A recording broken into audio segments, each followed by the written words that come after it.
ஆண்டவர் இயேசுவில் அன்புக்குரிய சகோதரிகளே சகோதரரே,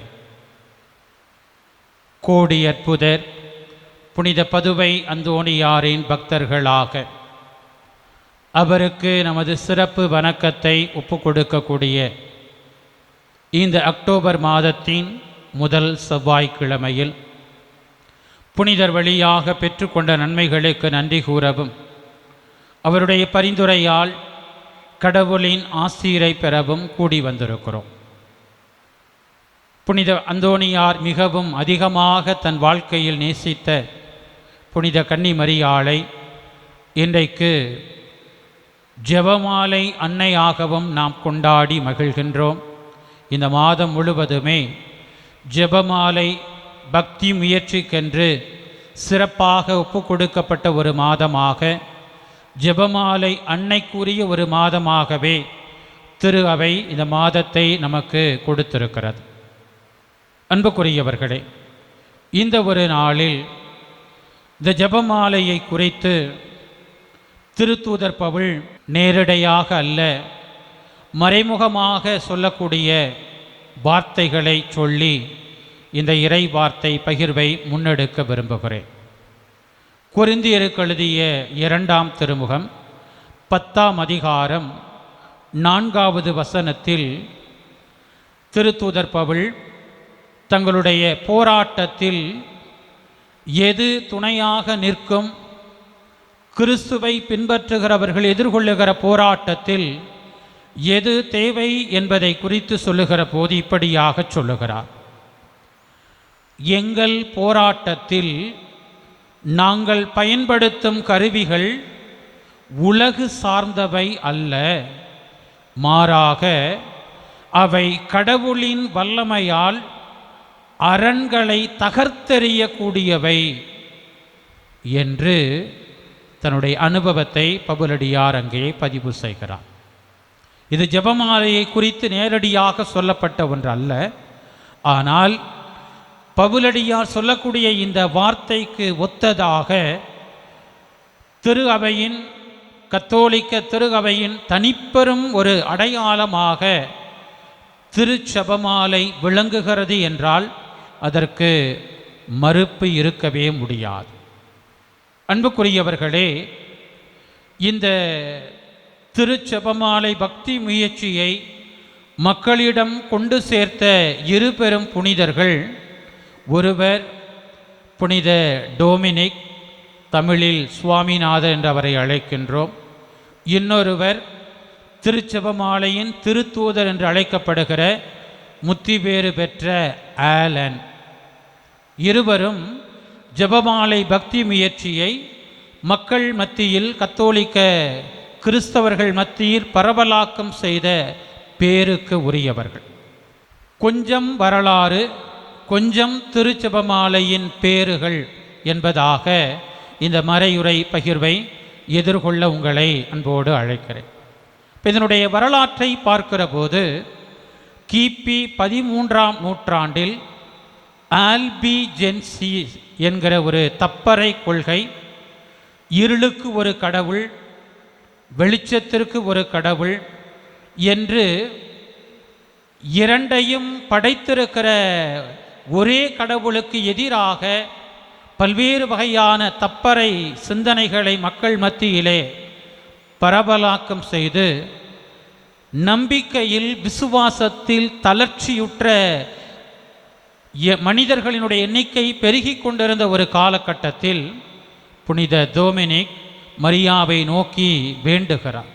அப்பொழுது 1208ஆம் ஆண்டு முரே என்னும் இடத்தில் அன்னை மரியாள் இந்த சுவாமிநாதர் என்கிற புனித டோமினிக்கு காட்சி கொடுத்து இப்படியாக சொல்லுகிறார்: என் மகன், ஒரே மகனாகிய கடவுளின் மகன் இயேசு கிறிஸ்துவின் வாழ்வில் நிகழ்ந்த முக்கிய நிகழ்வுகளை தியானித்தவாறே மங்கள வார்த்தை ஜெபங்களை ஜெபிக்கும் ஜெபமாலை பக்தி முயற்சியை மக்களிடையே பரப்பினால் இந்த தப்பறை கொள்கை, ஆங்கிலத்தில் ஹெரசி என்று சொல்லப்படுகிற விசுவாச தளர்ச்சியை, குழப்பங்களை ஏற்படுத்தி கொண்டிருக்கக்கூடிய இந்த தப்பறை கொள்கை தானாகவே அழிந்து போகும் என்கிற ஒரு செய்தியை அன்னையானவள் கற்பிப்பதாக நாம் பார்க்கிறோம்.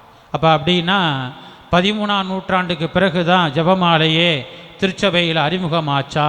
இப்போ அதுக்கு முன்னாடி அதற்கு எந்த அடித்தளமும் இல்லையா என்று கேட்டால் இருக்கிறது. அன்புக்குரியவர்களே, திரு அவையினுடைய தொடக்க காலத்திலேயே நாம் பார்க்கிறோம். ஏறக்குறைய கிபி 3ஆம் நூற்றாண்டிலேயே மனிதர்கள் இந்த உலகம் அசுத்தமானது, இந்த சமூகம் தீமையானது என்று நினைத்தவர்கள் காடுகளுக்குள்ளே சென்று தவ முயற்சிகளில் தங்களை ஒப்பு கொடுத்தார்கள். அவர்கள் பல்வேறு வகையான ஒருத்தல் முயற்சிகளையெல்லாம் முன்னெடுத்தார்கள் என்று வரலாறு நமக்கு சொல்லுகிறது.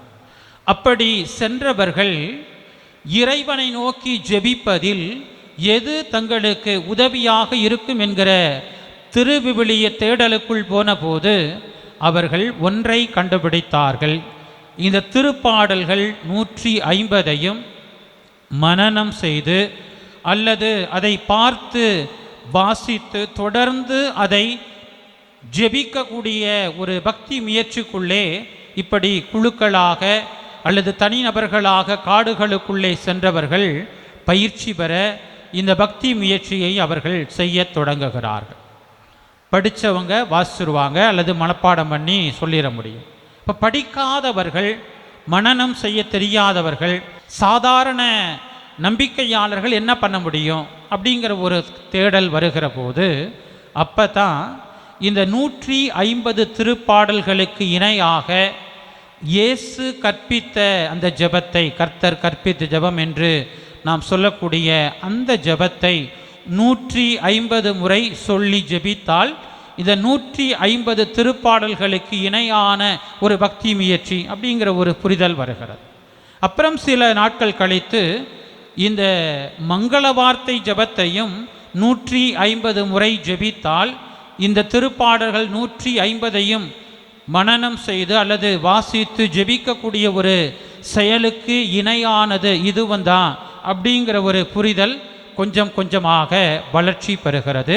பிறகு கொஞ்சம் கொஞ்சமாக இயேசுவினுடைய வாழ்வின் பாடுகளில், இயேசுவினுடைய போதனைகளில், இயேசுவினுடைய வாழ்க்கையில் முக்கியமாக இருக்கக்கூடிய நிகழ்வுகளையெல்லாம் தியானித்தவாறே இந்த இயேசு கற்றுக் கொடுத்த ஜெபத்தை அல்லது மங்கள வார்த்தை ஜெபத்தை ஜெபிக்கக்கூடிய பழக்கம் என்பது கொஞ்சம் கொஞ்சமாக திரு அவைக்குள்ளே பயிற்சியாக மக்களுடைய பழக்க வழக்கமாக அது மாறுகிறது என்று பார்க்கிறோம். ஆனால் ஒரு ஜெபமாலை என்பதாக இன்றைக்கு நாம் முன்னெடுக்கக்கூடிய இந்த ஒரு பக்தி முயற்சி என்பது ஏறக்குறைய இந்த 12ஆம் 13ஆம் நூற்றாண்டில்தான் உருவாக்கம் பெறுகிறது என்பதை இந்த வரலாற்றில் நாம் பார்க்கிறோம். அதிகமாக இந்த ஜெபமாலை பக்தி முயற்சி என்பது வலியுறுத்தப்பட்ட, இதனுடைய மகத்துவம் மக்களுக்கு அதிகமாக விளங்கின ஒரு தருணம் என்று சொன்னால் 16ஆம் நூற்றாண்டு. 1571ஆம் ஆண்டு துருக்கியர்களுக்கு எதிராக ஒரு மிகப்பெரிய ஒரு போரை கிறித்தவர்கள் எதிர்கொள்ளுகிற ஒரு சூழல். லெப்பண்டோ என்கிற அந்த கடற்போரிலே மிகுந்த பயிற்சி பெற்றவர்களாக இருக்கக்கூடிய துருக்கியரை எப்படி எதிர்த்து நிற்பது என்கிற ஒரு சூழலில் திருத்தந்தை 5ஆம் பத்திநாதருடைய வழிகாட்டுதலில் கிறித்தவர்கள் ஒட்டுமொத்தமாக ஒரே குடும்ப ஒரு உணர்வோடு இணைந்து கைகளில் ஜெபமாலையை ஏந்தி ஜெபித்ததனுடைய ஒரு பயனாக மிகப்பெரிய ஒரு வெற்றியை அவர்கள் பெறுகிறார்கள். எனவே அதை முன்னிட்டு திருத்தந்தை அவர்கள் வெற்றியின் அன்னையின் திருவிழா என்று இந்த ஒரு நாளை திரு அவையில் அவர் அறிமுகம் செய்து வைத்திருக்கிறார். அதைத்தான் 1573ஆம் ஆண்டு திருத்தந்தை 13ஆம் கிரகோரி அவர்கள் திருச்செபமாலையின் திருவிழா என்று இந்த திருவிழாவை திரு அவைக்குள்ளே அறிமுகப்படுத்துகிறார்.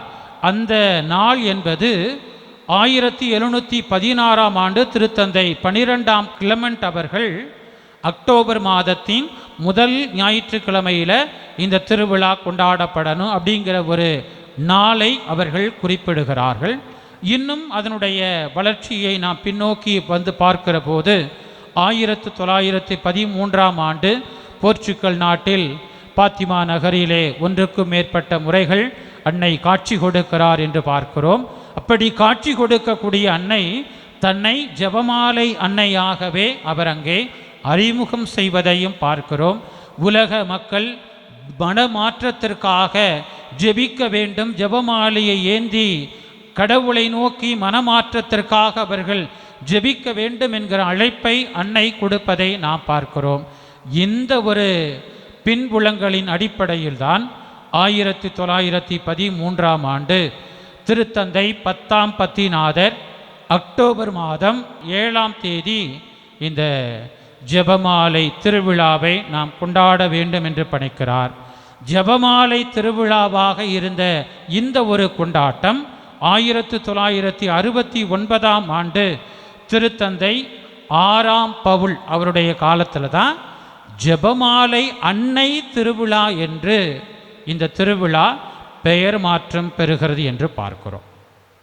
அன்புக்குரியவர்களே, இந்த ஒரு ஜெபமாலை திரு அவையின் கவசமாக பார்க்கப்படுகிற, நம்பிக்கையாளர்களின் கவசமாக பார்க்கப்படுகிற இந்த ஒரு திருச்செபமாலை என்பது அன்னையே நமக்கு கற்றுக் கொடுத்திருக்கக்கூடிய ஒரு சிறப்பான பக்தி முயற்சியின் அடையாளம்.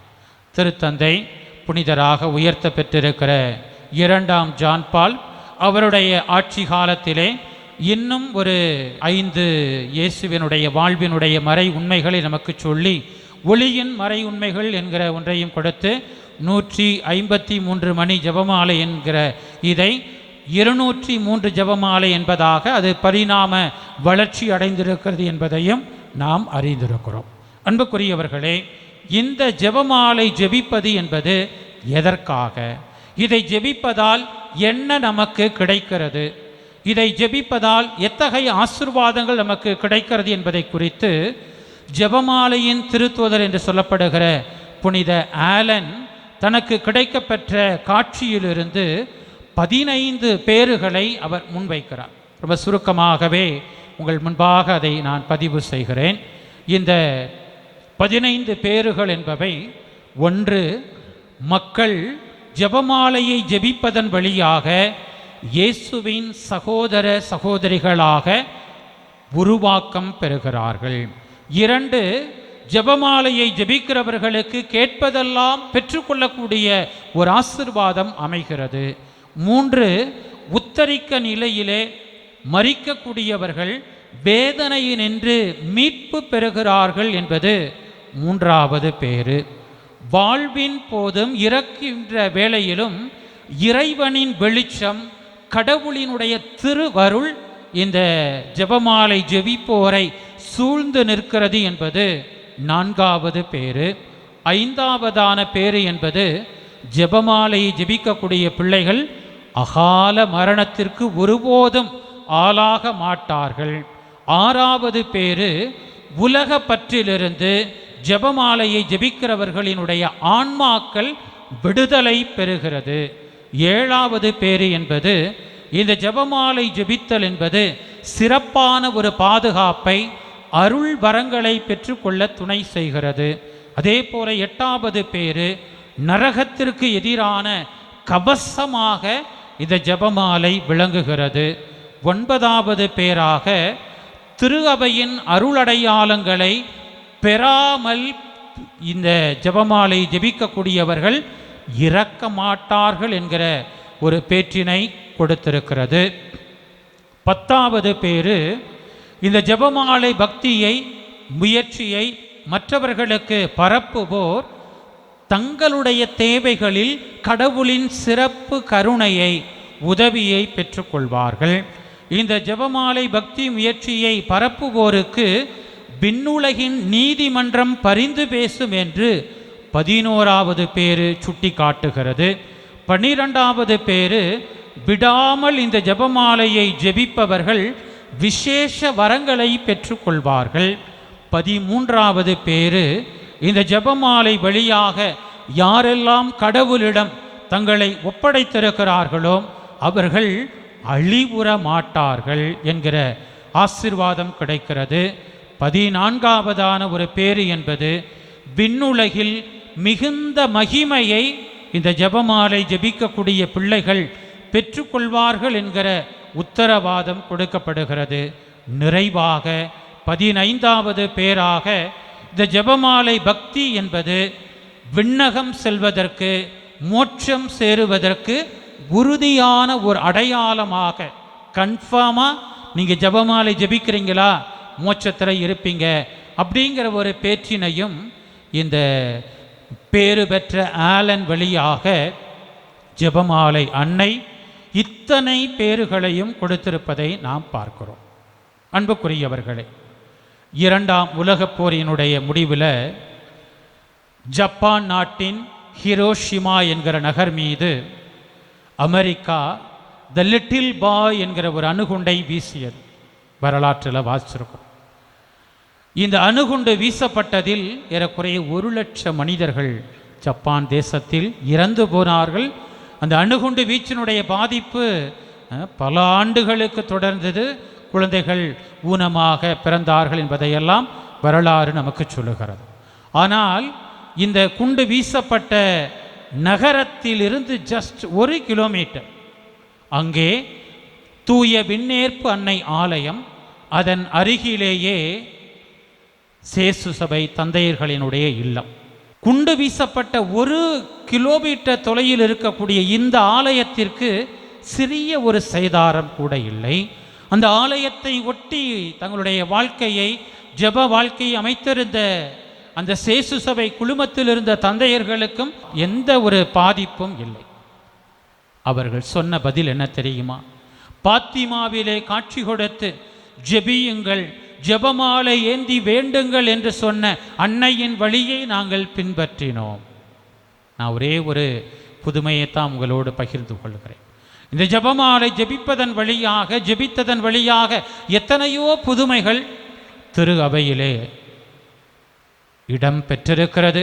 தனிப்பட்ட வகையில் நீங்களும் நானும் கூட பல ஆசீர்வாதங்களுக்கு சொந்தக்காரர்களாக இருக்கிறோம். அன்புக்குரியவர்களே, இன்றைக்கு வாசிக்கப்பட்ட முதல் வாசகத்தில் பயந்து இந்த உலகத்திற்கு முன்பாக எதிர்த்து நிற்க முடியாத கோழைகளாக நின்ற திருத்தூதர்களை அன்னை மரியாள் மாடி அறையிலே அழைத்து ஜெபிக்க தூண்டுகிற, ஆவியின் வல்லமையை பெற்றுக்கொள்ள அவர்களை எல்லாம் உற்சாகப்படுத்தக்கூடிய ஆகச்சிறந்த முன் உதாரணமாக அன்னை அவர்களோடு இணைந்து ஜெபிக்கக்கூடிய ஒரு நிகழ்வை நாம் கேட்டிருக்கிறோம். அப்படி கடவுளோடு கூடிய ஆத்மார்த்தமான உறவில் இருக்கக்கூடிய ஒரு நபர் வழியாக இந்த மானுடம் எப்படிப்பட்ட ஒரு விடுதலையை பெறப்போகிறது என்பதைத்தான் இன்றைய நற்செய்தியில் கபிரியேல் தூதர் வழியாக கடவுளின் மீட்பு திட்டம், ஜெபத்தில் ஆழ்ந்த ஒரு ஜெப உறவில் கடவுளோடு ஆலயத்தோடு தன்னை ஒன்றிணைத்திருக்கக்கூடிய இளம்பெண் அந்த மரியாவுக்கு கொடுக்கப்படக்கூடிய ஆசீர்வாத செய்தியை நாம் கேட்டிருக்கிறோம்.